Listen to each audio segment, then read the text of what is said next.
People chase motivation like it's oxygen. But let me tell you the truth. Motivation fades, energy runs out, and emotions, they lie. What stays is discipline. Discipline doesn't care how you feel. It doesn't wait for the perfect time. It shows up every single day, without applause, without attention, without needing to be seen. Discipline is waking up at 5 a.m. Not because you want to, but because your goals don't care if you're tired. It's saying no to distractions, to fake friends, to temporary pleasure, because you're playing a long game. And kings don't get distracted by noise. People won't understand you. They'll say you changed. They'll ask, why are you so distant?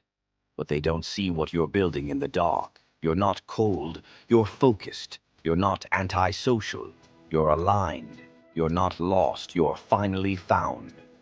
This season of your life, it's not about being liked. It's not about being loud. It's about becoming undeniable. Let them doubt you. Let them sleep on you. Let them talk. Just keep building, keep working, keep evolving. Because one day, they'll ask how you did it. And all you'll say is, I didn't quit. I didn't fold. I stayed disciplined.